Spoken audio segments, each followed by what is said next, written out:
ನಿಮ್ಮನ್ನೆಲ್ಲ ಉದ್ದೇಶಿಸಿ ನಿಮ್ಮನ್ನೆಲ್ಲ ಮೋಟಿವೇಟ್ ಮಾಡಿದಂಥ ಡಾಕ್ಟರ್ ಯಶಸ್ವಿನಿ ಸಂಜಯ್ ಅವರೇ, ಹಾಗೂ ಈ ಒಂದು ಸುಂದರ ಸಂಜೆಯಲ್ಲಿ ಈ ರೀತಿ ಒಂದು ಒಳ್ಳೆಯ ಉದ್ದೇಶವುಳ್ಳ ಕಾರ್ಯಕ್ರಮವನ್ನು ಆಯೋಜನೆ ಮಾಡಿದಂಥ JS ಜಗದೀಶ್ ಅವರೇ, ಇವತ್ತು ನನಗೆ ಗೊತ್ತಿಲ್ಲ ಇಲ್ಲಿ ಕೂತಿರೋರಿಗೆ ಎಷ್ಟು ಜನಕ್ಕೆ IAS IPS ಅಥವಾ ಇಂಡಿಯನ್ ಫಾರಿನ್ ಸರ್ವಿಸ್ ಮಾಡಬೇಕಂತ ಆಸೆ ಇದೆಯಂಥದ್ದು. ಯಾರಾದರೂ ಇದ್ದೀರಾ ಇಲ್ಲಿ? Anyone? IAS IPS majority NEET doctors. NEET doctors ಎಷ್ಟು ಜನ ಆಗ್ಬೇಕಂತಿದ್ದೀರಾ ಇಲ್ಲಿ? Most of you, I guess. ನಾನೊಂದು ಪ್ರಶ್ನೆಯಿಂದ ಶುರು ಮಾಡ್ತೀನಿ. ಬೀದರಿಂದ ಚಾಮರಾಜನಗರ ತನಕ ಹಲವಾರು ಜಿಲ್ಲೆಗಳಿಗೆ ಹೋಗಿದ್ದೀನಿ, ಓದ್ ಕಡೆಯಲ್ಲೆಲ್ಲ ಈ ಒಂದು ಪ್ರಶ್ನೆ ಕೇಳ್ತಿರ್ತೀನಿ. ಬಟ್ ಮೈಸೂರಿಗೆ ಮೊದಲನೇ ಬಾರಿ ಬಂದಿರುವಂಥದ್ದು ಈ ರೀತಿ ಒಂದು ಕಾರ್ಯಕ್ರಮನ ಉದ್ದೇಶಿಸಿ ಮಾತಾಡೋದಕ್ಕೆ. ಹಾಗಾಗಿ ಮೈಸೂರು ಬಗ್ಗೆ ಎಲ್ಲರಿಗೂ ಗೊತ್ತು. ಮೈಸೂರು ಅಂತಂದ್ರೆ ಪ್ರತಿಭಾವಂತರ ಊರು, ಸುಸಂಸ್ಕೃತರ ಊರು, ಬಹಳ ವಿದ್ಯಾವಂತರ ಊರು, ಸಾಹಿತಿಗಳ ಊರು. ಮಕ್ಕಳು ಕೂಡ ಹಂಗೆ ಇರ್ತಾರೆ ಅಂತ ಅನ್ಕೊಂಡು ಒಂದು ಪ್ರಶ್ನೆ ಕೇಳ್ತೀನಿ. ಎಷ್ಟು ಜನಕ್ಕೆ ಕ್ಲಾಟ್ ಎಕ್ಸಾಮ್ ಬಗ್ಗೆ ಗೊತ್ತಿದೆ? CLAT ಕ್ಲಾಟ್ ಅನ್ನೋ ಪರೀಕ್ಷೆ ಬಗ್ಗೆ ಇಲ್ಲಿ ಎಷ್ಟು ಜನಕ್ಕೆ ಗೊತ್ತಿದೆ? ದಯವಿಟ್ಟು ಕೈ ಎತ್ತಿ. 1 2 3 1 4 5 6, ಪರವಾಗಿಲ್ಲ. ಒಂದು 10 ರಿಂದ 11 ಜನಕ್ಕೆ ಕ್ಲಾಟ್ ಎಕ್ಸಾಮ್ ಅನ್ನೋದು ಗೊತ್ತಿದೆ. ಎಷ್ಟು ಜನಕ್ಕೆ ಕ್ಲಾಟ್ ಎಕ್ಸಾಮ್ ಬಗ್ಗೆ ಗೊತ್ತಿಲ್ಲ ಅನ್ನೋದು ದಯವಿಟ್ಟು ಕೈ ಎತ್ತಿ. CLAT ಕ್ಲಾಟ್ ಎಕ್ಸಾಮ್ ಅಂತ ಗೊತ್ತಿಲ್ಲ ಅನ್ನೋರು, ಈಗ ಗೊತ್ತಿದೆ ಅಂತ ಕೈ ಎತ್ತಿದ 10 ಜನ. ಇನ್ನು ಉಳಿದವರಿಗೆ ಗೊತ್ತಿಲ್ಲ ಅಂತ ಅನ್ಕೋಬೇಕು ಅಥವಾ ಕೈ ಎತ್ತೋದಕ್ಕೆ? Very good. So common law admission test ಅಂತಂದು I think some of you might have tried with respect to that exam. CUET ಅಂತ, ಇದು 12th ಆದ್ಮೇಲೆ ಬರೆಯುವಂತ ಎಕ್ಸಾಮು. CUET ಎಷ್ಟು ಜನ ಬರೆದಿದ್ದೀರಿ? ಎಷ್ಟು ಜನ ಗೊತ್ತಿ ಎಕ್ಸಾಮ್ ಬಗ್ಗೆ? ಯಾರಾದ್ರೂ ಟ್ರೈ ಮಾಡಿದಾರೆ CUET ಅಂತ? ಗುಡ್. ಅಲ್ಲೊಬ್ರು ಕೈ ಎತ್ತಿದ್ದಾರೆ, ಎಕ್ಸಲೆಂಟ್. AFMC ಅಂತ ಒಂದು ಪರೀಕ್ಷೆ ಇದೆ, ಯಾರಾದ್ರೂ ಟ್ರೈ ಮಾಡಿದ್ದಾರೆ ಇಲ್ಲಿ? Armed forces medical college entrance examination ಯಾರಾದ್ರೂ? No.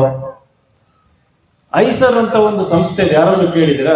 Indian Institute of scientific and educational research ಅಂತದ್ದು ಐಸರ್ ಅಂತ. ಯಾರಾದ್ರೂ ಕೇಳಿದಾರ ಇಲ್ಲಿ? ವೆರಿ ಗುಡ್, ಪರವಾಗಿಲ್ಲ. ಆ ಕಡೆ 4-5 ಜನ, ಮೋರ್ ದೆನ್ 4-5 ಪೀಪಲ್. ಎಕ್ಸಲೆಂಟ್, ಪರವಾಗಿಲ್ಲ. ಮೈಸೂರು ಮೇಲಿರೋ ಅಭಿಮಾನ ನೀವೆಲ್ಲ ಉಳಿಸ್ತಾ ಇದ್ದೀರಿ.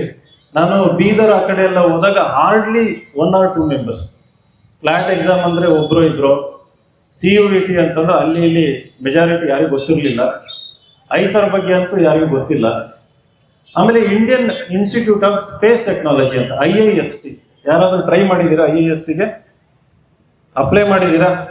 Indian Institute of Space Technology mostly ಇಲ್ಲ ಅಂತ ಅನ್ಸುತ್ತೆ. ಸ್ಪೇಸ್ ಸೈಂಟಿಸ್ಟ್ ಆಗಬೇಕು, ಆಸ್ಟ್ರೋನಾಟ್ ಆಗಬೇಕು, ಏರೋಸ್ಪೇಸ್ ಇಂಜಿನಿಯರ್ ಆಗಬೇಕು ಅಂತ. ಪರವಾಗಿಲ್ಲ, ವೆರಿ ಗುಡ್. NDA ಟ್ರೈ ಮಾಡಿದ್ರೆ ಯಾರಾದ್ರು? ನ್ಯಾಷನಲ್ ಡಿಫೆನ್ಸ್ ಅಕಾಡೆಮಿ PUC ಆದ್ಮೇಲೆ? Good, excellent, very good. ಇನ್ನು ನೀಟ್ ಮತ್ತು CET ಬಗ್ಗೆ ಕೇಳಲ್ಲ. ನೀಟ್ ಬರೆದಿದ್ದೀರಿ, ಇನ್ನೊಂದ್ಸರಿ ಬರೀತೀರಾ June 21. Wish you very all the best, ಒಳ್ಳೇದಾಗ್ಲಿ. ಬಟ್ ನಾನಿಲ್ಲಿ ಬಂದಿರುವಂತ ಉದ್ದೇಶ ಬೇಸ್ಡ್ ಆನ್ ಮೈ ಎಕ್ಸ್ಪೀರಿಯನ್ಸ್. ನಾನು 2014 ಜನವರಿ ಬೆಂಗಳೂರಿಗೆ ಬರೀ ಕೈಯಲ್ಲಿ ಹೋದೆ. ಆ ಒಂದು ಸಂದರ್ಭದಲ್ಲಿ ನನ್ನ ಪಾಕೆಟಲ್ಲಿ ಯಾವುದೇ ಇನ್ಕಮ್ ಇರಲಿಲ್ಲ, ದುಡ್ಡಿರಲಿಲ್ಲ. PDO ಆಗಿ ಕೆಲಸ ಮಾಡಿ ಅಲ್ಲಿರೋ ಭ್ರಷ್ಟಾಚಾರ ನೋಡಿ ಸಾಕಪ್ಪ, ಈ ಜಾಬ್ ನಮ್ಮಂಥವ್ರಿಗಲ್ಲ ಅಂತಂದು ರಿಸೈನ್ ಮಾಡಿತ್ತು. 2 ವರ್ಷ ಆದ್ಮೇಲೆ KS ಬರದೆ KS ಪಾಸ್ ಆಯಿತು. ಬಟ್ ಭ್ರಷ್ಟಾಚಾರದ ಕಾರಣ ಲಿಸ್ಟ್ ಕ್ಯಾನ್ಸಲ್ ಆಗೋಯ್ತು. 13ರಲ್ಲಿ KPSC ಅಂತ ಇದೆ ಕರ್ನಾಟಕದಲ್ಲಿ, ಕರ್ನಾಟಕ ಪಬ್ಲಿಕ್ ಸರ್ವಿಸ್ ಕಮಿಷನ್ ಅಂತ. ದುಡ್ಡು ಕೊಟ್ರಷ್ಟೇ ನಿಮ್ಗೆ ಕೆಲಸ ಅನ್ನುವಂಥ ಸಂಸ್ಥೆ. ಹಾಗಾಗಿ ಆ ಎಕ್ಸಾಮ್ ಬರೆದು ಒಳ್ಳೆ ರ್ಯಾಂಕ್ ಬಂದು CTO ಹುದ್ದೆ ಸಿಕ್ಕರೂ ಕೂಡ ಭ್ರಷ್ಟಾಚಾರ ನಡೀತು ಅನ್ನೋ ಕಾರಣಕ್ಕೆ ಆ ಲಿಸ್ಟ್ ಅನ್ನ ಕ್ಯಾನ್ಸಲ್ ಮಾಡಿದ್ರು. ನಾನು ನಿರುದ್ಯೋಗಿ ಆಗೋಗ್ಬಿಟ್ಟು. ಆ ಒಂದು ಸಂದರ್ಭದಲ್ಲಿ ನನಗೊಂದು ಐಡಿಯಾ ಬಂತು, ಬೆಂಗಳೂರಿಗೆ ಹೋಗಿ ಒಂದು offline IAS coaching centre open ಮಾಡೋಣ ಅಂತ. ಬಟ್ ಈಗ ಬೆಂಗಳೂರಿಗೆ ಹೋಗಿ ಶುರು ಮಾಡಬೇಕು ಅಂತಂದ್ರೆ ನಾನು ಯಾರಿಗಾದ್ರೂ ಪರಿಚಯ ಇರಬೇಕು. ಒಂದು ಕೋಚಿಂಗ್ ಸೆಂಟರ್ ಮಾಡ್ತೀನಿ ಅಂತಂದ್ರೆ ಅಲ್ಲಿಗೆ ಮಕ್ಕಳು ಬರಬೇಕು. ನಾನೇನ್ ಮಾಡಿದ್ದೆ, ಒಂದು ಹಾಬಿ ಇತ್ತು ನಂದು. UPSCಗೆ ತಯಾರಾಗಬೇಕಾದ್ರೆ I had a hobby, blogging. ನನಗೆ ಅನಿಸಿದ ಅನಿಸಿಕೆಗಳನ್ನು ನಂದೇ ಆದೊಂದು ವೆಬ್ಸೈಟ್ ಶುರು ಮಾಡಿ ಅಲ್ಲಿ ಬರಿತಾ ಹೋಗ್ತಾ ಇದ್ದೆ, ಕರೆಂಟ್ ಅಫೇರ್ಸ್ ಮೇಲೆ, ನನ್ನ ಅನುಭವಗಳ ಮೇಲೆ. UPSC ಇಂಟರ್ವ್ಯೂ ಹೋದಾಗ ಇಂಟರ್ವ್ಯೂ ಹೇಗಾಯ್ತು, ಯಾವ ಪ್ರಶ್ನೆ ಕೇಳಿದ್ರು, ನನಗೆ ಯಾಕೆ ಹೈಯೆಸ್ಟ್ ಮಾರ್ಕ್ಸ್ ಬಂತು, ಎಲ್ಲ ಅನುಭವಗಳನ್ನ ಬರಿತಾ ಇದ್ದೆ. ಅದನ್ನ ಫಾಲೋ ಮಾಡಿದವರು ಈತ IAS ಕೋಚಿಂಗ್ ಮಾಡ್ತಾನೆ ಅಂತ ಅಂದಾಗ ಬೆಂಗಳೂರಿಗೆ ಬಂದ್ರು. 311 ಜನ ಅಪ್ಲೈ ಮಾಡಿದ್ರು. ನಾನು ಕೇವಲ 40 ಮಕ್ಕಳನ್ನ ತಗೊಂಡು ಅವರಿಗೆ ಸರಿಯಾದ ಮಾರ್ಗದರ್ಶನ ಕೊಟ್ಟು ಅದೇ ವರ್ಷ 40 ಮಕ್ಕಳಲ್ಲಿ 5 members got all India ranks. ಅದರಲ್ಲಿ ಆಲ್ ಇಂಡಿಯಾ ರ್ಯಾಂಕ್ 8 ಕೂಡ ಬಂದ್ರು. ಮೊನ್ನೆ ತನಕ ಅವರು ರಾಯಚೂರು DC ಆಗಿದ್ರು, ನಿತೀಶ್ ಕೆ ಅಂತಂದ್ರು.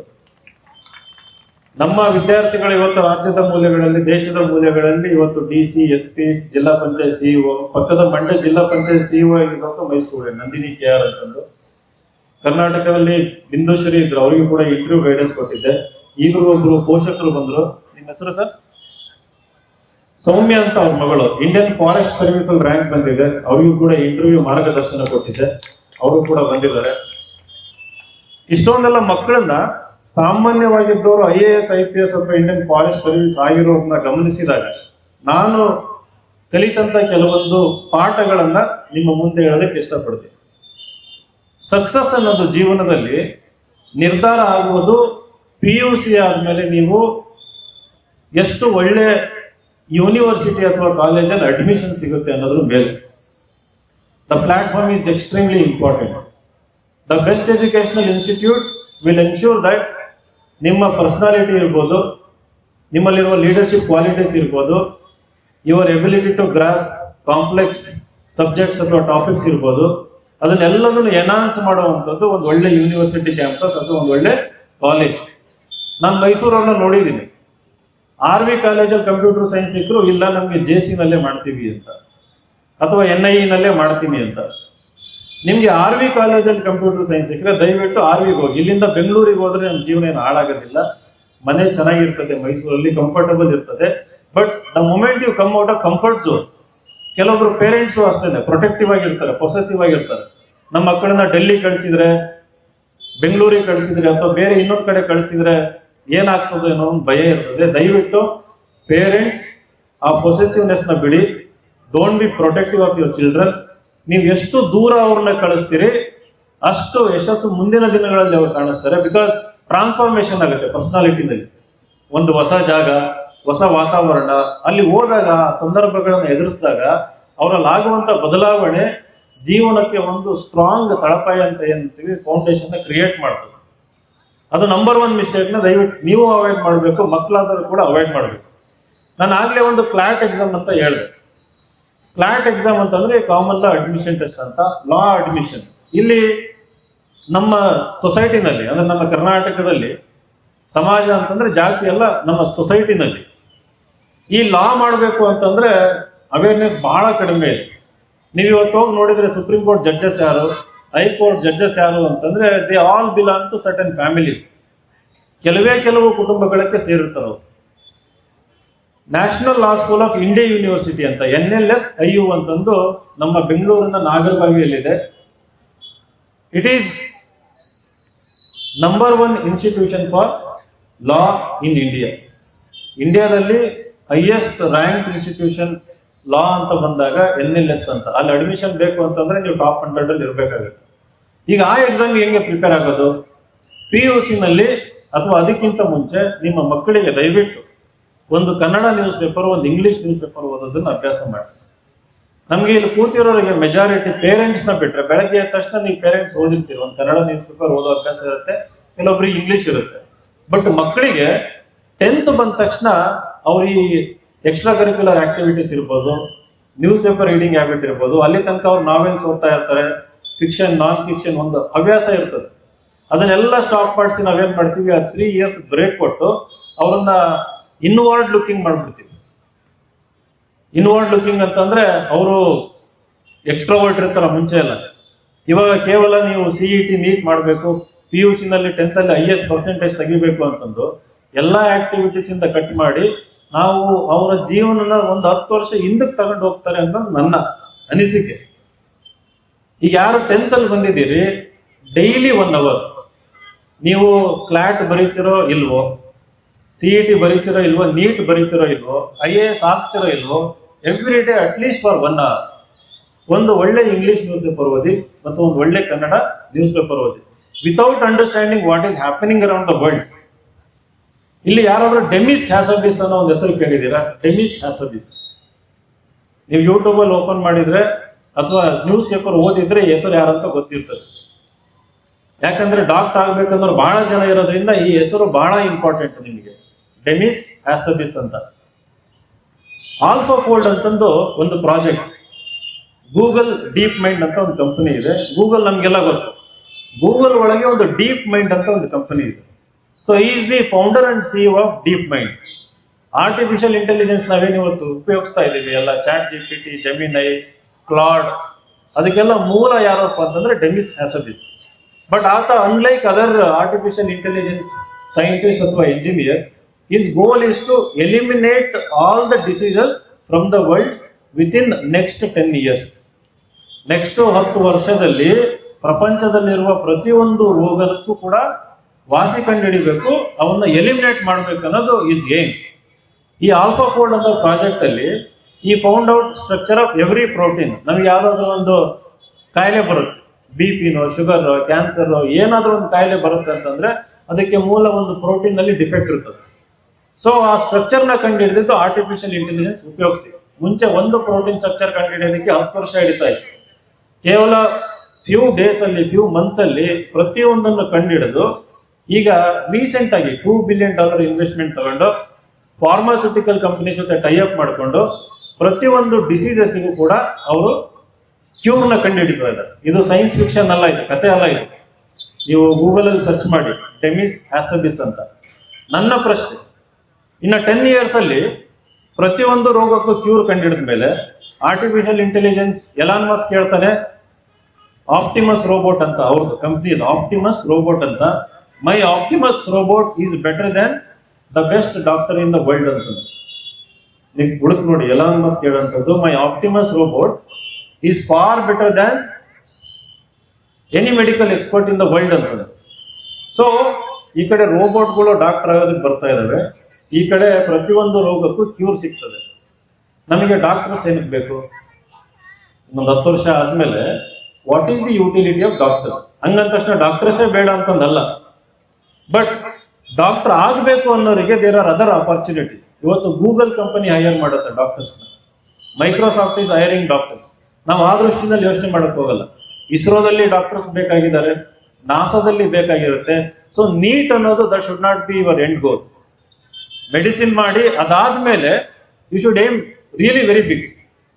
ಈಗ ಕ್ಲಾಟ್ ಮಾಡಿದ್ಮೇಲೆ, ಲಾ ಮಾಡಿದ್ಮೇಲೆ ಹಾರ್ವರ್ಡ್ ಲಾ ಸ್ಕೂಲಿಗೆ ಹೋಗ್ಬೇಕಂತ ಒಂದು ಡ್ರೀಮ್ ಇರಬೇಕು.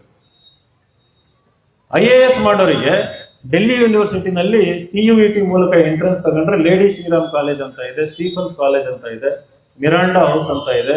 ಇನ್ನು ನಮ್ಮ ಮಕ್ಕಳಿಗೆ, ಮೆಜಾರಿಟಿ ಮಕ್ಕಳಿಗೆ ಗೊತ್ತಿಲ್ಲ ಕಾಲೇಜ್ ಎಕ್ಸಿಸ್ಟ್ ಅಂತ ಗೊತ್ತಿಲ್ಲ. ಕಾಮರ್ಸ್ ಮಾಡ್ತೀನಿ ಅಂತಂದ್ರೆ ಇಂಡಿಯಾದಲ್ಲಿ ನಂಬರ್ 1 ಕಾಲೇಜ್ ಯಾವುದು ಅಂದ್ರೆ ಶ್ರೀರಾಮ್ ಕಾಲೇಜ್ ಆಫ್ ಕಾಮರ್ಸ್ ಅಂತ ಡೆಲ್ಲಿನಲ್ಲಿ, SRCC ಅಂತ. ಆನರ್ಸ್ ಇನ್ ಸೋಷಿಯಾಲಜಿ, ಎಕನಾಮಿಕ್ಸ್ ಮಾಡ್ತೀವಿ ಅಂತಂದ್ರೆ LSR ಅಂತ ಬರ್ತದೆ. ಹಿಂಗೇನೆ ಪ್ರತಿಯೊಂದು ಕೋರ್ಸ್, ಇಂಗ್ಲಿಷ್ ಲಿಟ್ರೇಚರ್ ಮಾಡ್ತೀನಿ ಅಂದ್ರೆ ಸೇಂಟ್ ಸ್ಟೀಫನ್ಸ್. ನೀವೆಲ್ಲ ಶಶಿ ತರೂರ್ ಹೆಸರು ಕೇಳಿದಿರ? ಶಶಿ ತರೂರ್, ನಿರ್ಮಲಾ ಸೀತಾರಾಮನ್ ಅವರೆಲ್ಲ ಕೇಳಿರ್ತೀರಿ. ಗೀತಾ ಗೋಪಿನಾಥ್ ನಮ್ಮ ಮೈಸೂರಿನವರೇ, ಐ ಥಿಂಕ್ ಲೇಡಿ ಶ್ರೀರಾಮ್ ಕಾಲೇಜಲ್ಲಿ ಓದಿ ಅವರು IAS ಆಗ್ಬೇಕಂತಿದ್ರಂತೆ. ಟ್ರೈ ಮಾಡಿದ್ರು, ಆಗ್ಲಿಲ್ಲ. And then she went to America, ಅಲ್ಲಿ ಯಾವ ಯೂನಿವರ್ಸಿಟಿ ಅಂತ ಗೊತ್ತಿಲ್ಲ. IMF, international monetary fund chief economist ಅವರು. ಒಬ್ಬ IAS ಅಧಿಕಾರಿಗೆ ಸಾಧ್ಯ ಆಗದಿರುವಂಥದ್ದು ಗೀತಾ ಗೋಪಿನಾಥ್ ಸಾಧ್ಯ ಆಯ್ತು. ಸೊ ನಿಮ್ಮ one and only not the course, best institution possible. So top most institution ಯಾವ್ದಿದೆ ಇಂಡಿಯಾದಲ್ಲಿ ಫಾರ್ ರೆಸ್ಪೆಕ್ಟಿವ್ ಕೋರ್ಸ್, ಅದನ್ನ ಏನ್ ಮಾಡಿ. ಎರಡನೇದು ಎಂಬ್ರೇಸ್ ಅನ್ಸರ್ಟೈನಿಟಿ. ನೀವೆಲ್ಲರೂ ಬ್ರಿಲಿಯಂಟ್ ಸ್ಟೂಡೆಂಟ್ಸ್ ಇಲ್ಲಿ ಬಂದಿರೋರಲ್ಲ, 90, 95, SSLC ಹುಡುಗರಂತೂ 95 ಅಂಡ್ ಎಬವ್ ಇರ್ತಾರೆ. PUCನವರು ಕೂಡ 95, 96, 97. ಅದು ಲೇಬಲ್ ಆಗಬಾರ್ದು. ಡೋಂಟ್, ಅದು ನಿಮ್ಮ ತಲೆಗೆ ಹೋಗದೆ ಇರೋ ರೀತಿಯಲ್ಲಿ ನೋಡ್ಕೊಳ್ಳಿ. ಈ ಪರ್ಸೆಂಟೇಜ್ ಬಂದ ತಕ್ಷಣ ನಾನೇನೋ ದೊಡ್ಡ ಸಾಧನೆ ಮಾಡಿದ್ದೀನಿ ಅಂತಂದು ದಯವಿಟ್ಟು ಭಾವಿಸ್ಬೇಡಿ. Always feel incomplete. ನಾನು ಆಲ್ವೇಸ್ ಫೀಲ್ ಇಂಪರ್ಫೆಕ್ಟ್. ನನಗೆ ಏನೂ ಗೊತ್ತಿಲ್ಲ, ತಿಳ್ಕೊಳ್ಳೋದು ಜಾಸ್ತಿ ಇದೆ, ಅಚೀವ್ ಮಾಡೋದು ಜಾಸ್ತಿ ಇದೆ ಅನ್ನೋದು ನಿಮ್ಮ ಮನಸ್ಸಲ್ಲಿ ಸದಾ ಇರಲಿ. ಯಾಕೆ ಅಂತಂದ್ರೆ the moment you think that ನಾನೇನೋ ಒಂದು ಸಾಧನೆ ಮಾಡಿದ್ದೀನಿ ಅಂದ ತಕ್ಷಣ ಕಲಿಯೋದ್ರ ಮೇಲೆ ಆಸಕ್ತಿ ಹೊರಟೋಗ್ತದೆ. ಮೂರನೇದು ಅನ್ಸರ್ಟೆಂಟಿ, ಅನಿಶ್ಚಿತತೆ ಅಂತ ಹೇಳ್ತೀವಿ. ಇವತ್ತು ದ ಮೋಸ್ಟ್ ಇಂಪಾರ್ಟೆಂಟ್ ಕ್ವಾಲಿಟಿ ನಮ್ಮ ಮಕ್ಕಳಿಗೆ ಬೇಕಾಗಿರುವಂಥದ್ದು, ನಾವು ಅನ್ಕೊಂಡಂಗೆ ಏನಾದರೂ ಆಗದೇ ಇದ್ದಾಗ ನಾವು ಅದನ್ನ ಯಾವ ರೀತಿ ಎದುರಿಸ್ತೀವಿ ಅಂತಂದು. ನಾನು ಈ UPSC ಫೀಲ್ಡಿಂದ ಬಂದಿರೋದ್ರಿಂದ ನಾನು ನೋಡಿರೋ ಪ್ರಕಾರ ಈ IIT ಹುಡುಗರು ಭಾಳ ಬ್ರಿಲಿಯಂಟ್ ಇರ್ತಾರೆ. ಒಂದು ಮಾರ್ಕ್ ಟೆಸ್ಟಲ್ಲಿ ಫೇಲ್ ಆದರೆ ಸಾಕು, ಅವ್ರು ಈಗೋ ಹರ್ಟಾಗಿ ಹೋಗ್ಬಿಡ್ತಾರೆ. It is very fragile. ನನ್ನ ಮಾರ್ಕ್ಸ್ ಅದಂಗೆ ಕಡಿಮೆ ಬಂತು. ನಾನು 10th ಸ್ಟೇಟಿಗೆ ಟಾಪರು, 12th ಸ್ಟೇಟಿಗೆ ಟಾಪರು. ಬಟ್ ಇಲ್ಲಿ ಇನ್ಸೈಟ್ಸ್ IAS ಬಂದು ಒಂದು ಮಾರ್ಕ್ ಟೆಸ್ಟಲ್ಲಿ ನನಗೆ ಟಾಪ್ 100 ಇಲ್ಲ, ನಾನು ಟಾಪ್ 1000 ಇಲ್ಲ. How is this possible? Parents ಬಂದು ಕೇಳ್ತಾರೆ, ನನ್ನ ಮಗ ಬ್ರಿಲಿಯಂಟ್, ನಿಮ್ಮ ಕ್ವಶನ್ ಪೇಪರಲ್ಲೇ ಏನೋ ತಪ್ಪಿದೆ ಅಂತ ಹೇಳ್ಬಿಡ್ತಾರೆ.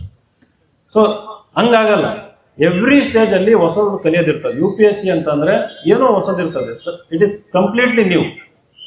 ನಾವು ಅದನ್ನ ಎಂಬ್ರೇಸ್ ಮಾಡಬೇಕು, ಅನ್ಸರ್ಟೆನಿಟಿ ಅನ್ನೋದನ್ನ ಎಂಬ್ರೇಸ್ ಮಾಡಬೇಕು. 4ನೇದು, ಮಕ್ಕಳಿಗೆ ದಯವಿಟ್ಟು ಸಾಹಿತ್ಯ ಓದೋದನ್ನು ಅಭ್ಯಾಸ ಮಾಡಿಸಿ. ಅದು 11th ಇರ್ಬೋದು, 12th ಇರ್ಬೋದು, 10th ಇರ್ಬೋದು. ಕೇವಲ ಬೆಳಗ್ಗೆಯಿಂದ ರಾತ್ರಿ ಕೋಚಿಂಗ್ ಕಳಿಸೋದಲ್ಲ, ಅಟ್ಲೀಸ್ಟ್ 1 or 2 hours ಸಾಹಿತ್ಯ ಓದೋದನ್ನ ಅಭ್ಯಾಸ ಮಾಡಿಸಿ. ಅದು ಫಿಕ್ಷನ್ ಆಗಿರ್ಬೋದು, ನಾನ್ ಫಿಕ್ಷನ್ ಆಗಿರ್ಬೋದು. ಇವತ್ತು ಬುಕ್ ರೀಡಿಂಗ್ ಹ್ಯಾಬಿಟ್ ಇಲ್ಲ ಅಂತಂದ್ರೆ ನಾಳೆ ಬಹಳ ಕಷ್ಟ ಆಗ್ತದೆ. ಇವತ್ತು ಆರ್ಟಿಫಿಷಿಯಲ್ 2 ವರ್ಗ ಕ್ರಿಯೇಟ್ ಆಗುತ್ತೆ. Those who know how to use artificial intelligence, those who don't know. ಯಾರು ಆರ್ಟಿಫಿಷಿಯಲ್ ಇಂಟೆಲಿಜೆನ್ಸ್ನ ಉಪಯೋಗಿಸ್ಕೊಳ್ಳೋದನ್ನ ಕಲಿತಾರೆ, ಡಾಕ್ಟರ್ ಆಗಿರ್ಬೋದು, ಇಂಜಿನಿಯರ್ ಆಗಿರ್ಬೋದು, ಯಾರಾದರೂ ಆಗಿರ್ಬೋದು, they are going to rule us. But artificial intelligence use ಮಾಡೋದು ಅಂತಂದ್ರೆ there is something called vibe coding ಅಂತ ಹೇಳ್ತೀವಿ. VIBE, vibe coding. ನನಗೇನು ಒಂದು ಇಮ್ಯಾಜಿನೇಷನ್ ಬಂದಿರುತ್ತೆ, ಅದನ್ನ ಇಂಗ್ಲೀಷಲ್ಲಿ ನಾನು ಫೀಡ್ ಮಾಡಬೇಕು ಆರ್ಟಿಫಿಷಿಯಲ್ ಇಂಟೆಲಿಜೆನ್ಸಿಗೆ. This is what I want. Software ಆಗಿರ್ಬೋದು, ಒಂದು ಇಮೇಜ್ ಆಗಿರ್ಬೋದು, ವಿಡಿಯೋ ಆಗಿರ್ಬೋದು, ಅದನ್ನ ಇಂಗ್ಲೀಷಲ್ಲಿ ಟೈಪ್ ಮಾಡಬೇಕಂತಂದ್ರೆ ನೀವು ಇಂಗ್ಲೀಷ್ ಚೆನ್ನಾಗಿ ಗೊತ್ತಿರಬೇಕು, ಡೀಪಾಗಿ ಗೊತ್ತಿರಬೇಕು, ವೊಕ್ಯಾಬ್ಯುಲರಿ ರಿಚ್ ಇರಬೇಕು, ಐಡಿಯಾಸ್ ಇರಬೇಕು. ಕೊನೆಯದಾಗಿ ನಿಮಗೆ ಐಡಿಯಾಸ್ನ ಜನರೇಟ್ ಮಾಡುವಂಥ ಎಬಿಲಿಟಿ ಇರಬೇಕು. That is real intelligence. ಹೊಸ ಹೊಸ ಐಡಿಯಾಗಳನ್ನು ಅದು ಎಲ್ಲಿಂದ ಡೆವಲಪ್ ಆಗುತ್ತೆ ಅಂತಂದ್ರೆ, ನಾನು ಆಗಲೇ ಹೇಳ್ದಂಗೆ ನ್ಯೂಸ್ ಪೇಪರ್ಸು ಮತ್ತು ಸಾಹಿತ್ಯ ಓದೋದ್ರಿಂದ. ಆಮೇಲೆ ಲಿಸನ್ ಟು ಕ್ವಾಲಿಟಿ ಪಾಡ್ಕಾಸ್ಟ್ಸ್. ನಾನು ಆಗಲೇ ಹೇಳಿದೆ ಡೆಮಿಸ್ ಸ್ಯಾಸಬಿಸ್ ಅಂತ ಹೇಳಿದೆ. ಇನ್ನೊಂದು ಆಂಥ್ರೋಪಿಕ್ ಅಂತ, ಕ್ಲಾಡ್. ಆ ಫೌಂಡರ್ಸ್ ಏನು ಒಂದು ಡಿಸ್ಕಸ್ ಮಾಡ್ತಾರೆ, ಬ್ರೈನ್ ಸ್ಟಾರ್ಮ್ ಮಾಡ್ತಾರೆ, ಅದ ಲೇಟೆಸ್ಟ್ ಐಡಿಯಾಸ್ ನಿಮ್ಮ ಫೀಲ್ಡಿಗೆ ಸಂಬಂಧಪಟ್ಟಿದ್ದಿರ್ಬೋದು, ಫಿಸಿಕ್ಸಿಗೆ ಇರ್ಬೋದು, ಸ್ಪೇಸ್ ಸೈನ್ಸಿಗೆ ಇರ್ಬೋದು. ದಯವಿಟ್ಟು ಅದನ್ನು ಕಾನ್ಸ್ಟೆಂಟಾಗಿ ಕೇಳಿಸ್ತಾ ಇದೆ. ನಿಮಗೆ when you are thoroughly updated with all the existing latest updated knowledge of the world, then you will figure out your ambition. ನಾನು ನಾಸಾ ಸೈಂಟಿಸ್ಟ್ ಆಗಬೇಕಾ, ಗೂಗಲಲ್ಲಿ ವರ್ಕ್ ಮಾಡಬೇಕಾ, should I start my own startup, ಅಥವಾ normal doctor ಆಗಿ ಮೈಸೂರಿಗೆ ಒಂದು clinic ಹಾಕೋಬೇಕಾ? So you will have the clarity. Final ಆಗಿ ಒಂದು ಮಾತು ಹೇಳೋದಕ್ಕೆ ಇಷ್ಟಪಡ್ತೀನಿ, ಬಿ ರುತ್ಲೆಸ್ಲಿ ಆಂಬಿಷಿಯಸ್. ಮಹತ್ವಾಕಾಂಕ್ಷಿಗಳಾಗಿದೆ. ನಮ್ಮೂರು ಆಗಲೇ ಹೆಸರು ಹೇಳಿದ್ರು, ದಾವಣಗೆರೆ ಹತ್ರ ಕಕ್ಕಲಗೊಳ್ಳ ಅಂತಂದು. ನಾವು ಆ್ಯಕ್ಚುಲಿ ಹುಟ್ಟಿ ಬೆಳಿಬೇಕಾದ್ರೆ ಒಂದು ದನದ ಮನೆಯಲ್ಲಿ ವಾಸ ಇದ್ದಿದ್ದು ನಾವು. ಬಟ್ ಆ ಮನೆಯಲ್ಲಿ 1000 ಪುಸ್ತಕಗಳಿದ್ವು. ನಮ್ಮ ತಂದೆ ಫ್ರೆಂಡ್ಸ್ ಕೂಡ ಬಂದಿದ್ದಾರೆ, ಕೇಶವಮೂರ್ತಿ ಅಂಕಲ್ ಮತ್ತು ರಮೇಶ್ ಅಂಕಲ್ ಅಂತ. ಇಲ್ಲೇ ಸಾಲಿಗ್ರಾಮದಲ್ಲಿ ಲೆಕ್ಚರರ್ ಆಗಿ ರಿಟೈರ್ ಆಗಿದ್ದು, ಪಕ್ಕದ KR ನಗರದಲ್ಲಿ. 1000 ಪುಸ್ತಕ ಇದ್ವು ಅವ್ರ ಹತ್ರ. ಅವ್ರಿಗೆ ಸತತ್ರ ಒಂದು 20 ವರ್ಷ ಸಂಬಳ ಬರಲಿಲ್ಲ ಅಂತಂದು ನಮ್ಮ ತಾಯಿನ ನಮ್ಮೂರು ದಾವಣಗೆರೆ ಕಕ್ಕಲಗೊಳ್ಳದ ಹತ್ರ ಬಿಟ್ಟಿದ್ರು. ಬಾಡಿಗೆ ಕಟ್ಟಕ್ಕೂ ಆಗ್ತಾಯಿಲ್ಲ ಒಂದು ದನದ ಮನೆಯಲ್ಲಿ. ನಾವು 2-3ನೇ ಕ್ಲಾಸಲ್ಲಿ ಸಾಹಿತ್ಯ ಓದ್ಕೊಂಡು 5ನೇ ಕ್ಲಾಸಲ್ಲಿ ಜವಾಹರ್ ನವೋದಯ ವಿದ್ಯಾಲಯ ಎಕ್ಸಾಮ್ ಪಾಸ್ ಮಾಡಿ 12ನೇ ಕ್ಲಾಸ್ ತನಕ ಅಲ್ಲಿ ಓದಿ ಸ್ಕೂಲ್ ಲೀಡರ್ ಆಗಿ, ಸ್ಕೂಲ್ ಕ್ಯಾಪ್ಟನ್ ಆಗಿ, ಆಮೇಲೆ MBBS ಫ್ರೀ ಸೀಟ್ ನನಗೂ ಸಿಕ್ಕಿತ್ತು. ದುಡ್ಡು ಇರಲಿಲ್ಲ ಸೇರೋದಕ್ಕೆ, ಸೇರಲಿಲ್ಲ. BSc ಮಾಡಿದೆ ಜೆನೆಟಿಕ್ಸ್ ಅಂತ. ಆಮೇಲೆ IAS ಆಕಾಂಕ್ಷಿಯಾಗಿ IAS 2 ಮಾರ್ಕ್ಸಲ್ಲಿ ಮಿಸ್ ಆಯಿತು. ಇಲ್ಲಿ ತನಕ ಬಂದು ಮೊನ್ನೆ ದಾವಣಗೆರೆಯಲ್ಲಿ ಎಲೆಕ್ಷನ್ ಮಾಡೋ ತನಕ ಹೊರಟೋಗಿದ್ವಿ. ಮುಂದೊಂದಿನ ನಮಗೂ MLA MP ಆಗ್ಬೇಕಂತ ಆಸೆ ಇದೆ. ನಮ್ಮ ಪ್ರತಾಪ್ ಸಿಂಹ ಅವ್ರು ಹೇಳ್ತಿರ್ತಾರೆ, ಬಡವ್ರ ಮಕ್ಕಳನ್ನ ಬೆಳೆಸಿ. ಅವ್ರು ಯಾವಾಗಲೂ ಹೇಳ್ತಾ ಇರ್ತಾರೆ, ಈ ಥರ ಹೊಸಬ್ರು ಬರಬೇಕು ರಾಜಕಾರಣಕ್ಕೆ ಅಂತಂದು. ಆ ಒಂದು ಮಹದಾಸೆ, ಮಹತ್ವಾಕಾಂಕ್ಷೆ ಹಿಡ್ಕೊಂಡು ಇವತ್ತು ಇಲ್ಲಿ ತನಕ ಬಂದಿದ್ದೀನಿ. ನೀವು ಅಷ್ಟೇ, ಇವತ್ತು ನಿಮಗೆ ಅವಕಾಶಗಳಿಗೆ ಕೊರತೆ ಇಲ್ಲ. ಪೇರೆಂಟ್ಸು ಕೂಡ, ಅವರು ಕೂಡ ನಿಮ್ಮನ್ನು ಓದಿಸ್ಬೇಕು, ಕಿಡ್ನಿ ಮಾರಾದ್ರೂ ಪರವಾಗಿಲ್ಲ ಓದಿಸ್ಬೇಕಂತ ಅವರಲ್ಲೂ ಇರ್ತದೆ. ಇವತ್ತು ದಯವಿಟ್ಟು ಕಂಫರ್ಟ್ ಝೋನಲ್ಲಿ ಇದ್ಕೊಂಡು ಅಲ್ಪತೃಪ್ತರಾಗಬೇಡಿ. Be very ambitious. ದೇಶದ ಪ್ರಧಾನಿ ಆಗ್ತೀನಿ, ರಾಜ್ಯದ ಮುಖ್ಯಮಂತ್ರಿ ಆಗ್ತೀನಿ ಅನ್ನೋ ಲೆವೆಲಿಗೆ ಕನ್ಸ್ಕೊಂಡು, ಓಪನ್ ಆಗಿ ಏನು ಹೇಳೋದು ಬೇಡ ಅದನ್ನು. But at least have that ambition. ಆ ಆಂಬಿಷನ್ ಇದ್ದಾಗಲೇ ನೀವು you will go very far in your life. ಇಲ್ಲ ಅಂತಂದ್ರೆ ಅಷ್ಟೇ, ಒಂದು ಮನೆ ಆಯಿತು, ಒಂದು ಕಾರ್ ಆಯಿತು, ಈ ಕಡೆ ಅಲ್ಲಿ 1-2 ಎಕರೆ ಹೊಲ ಆಯಿತು, 1-2 ಸೈಟ್ ಆಯಿತು.